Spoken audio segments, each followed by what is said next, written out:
Thank you for joining us. Sure, thank you. A few questions. You just spoke right now in a very passionate way, and the whole panel was extremely passionate. Can you tell our viewers what do you think is the main issue that Israel should really be concerned about right now? Yes, definitely it's the Israeli-Palestinian conflict, or maybe I would say the Israeli military control over the Palestinian people that is the #1 strategic threat to the sustainability and safety of Israel in the future, and we should do whatever we can to solve this conflict, and right now the government is doing the exact opposite, and that is very worrying. And what do you think, how do you think we can solve the conflict? If the government, you say, is doing the exact opposite, which is the right way to go? Okay, so first of all, the vision is the two-state solution that we have to aspire to, and I'm sure it will happen eventually.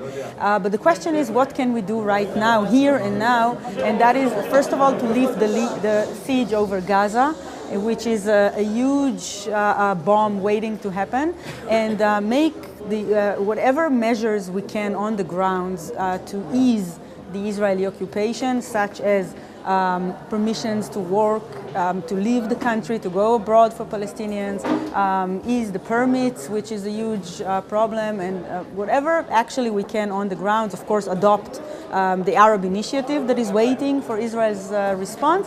And also I suggest to adopt a law that will enable any settler living outside in the West Bank, outside Israeli sovereign borders, to come back to Israel with a compensation. And when you say that, to come back into Israel with compensation, when there is a Palestinian state, when that does come through and we have that solution, there are, I'm sure, thousands that will not want to leave their homes. And we saw the disengagement in Gaza, and I hope the government has learned from the mistakes that happened. Do you think that what happened in Gaza could also happen in the West Bank, that the government may not have learned the lessons? Well, first of all, I suggest compensation right now for those who want to come back to Israel. Of course, in future settlement, in future, solution, of course, some Israelis would have to come back to Israel even against their will, because this is the entire Israeli interest, and we do not want to pay the Israeli interest in the sake of the interest of the settlements.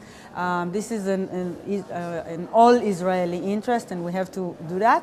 Of course, I suggest to learn some of the lessons and to do it in a more generous, maybe I would say, manner. But I think that all in all, this is really the best future we can hope for ourselves. And one last question. In the news recently, there's been a lot of talk about the forced deportation of the Sudanese and Eritreans from Israel, and that has caused a lot of outcry from even abroad. Mm-hmm. Can you touch on that subject a little bit?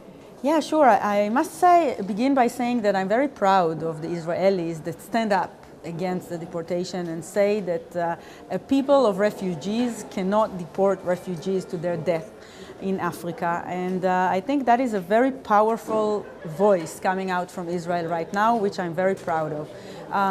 As for the government, it should adopt a policy saying we should check the refugee requests.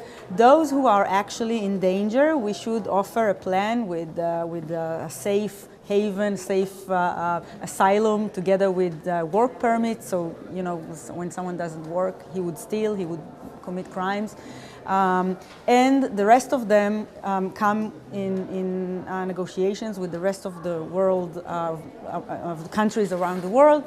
As for the quota that Israel can adopt here, and all the rest would have to be distributed elsewhere. Thank you so much. Sure. Thank you. Thank you.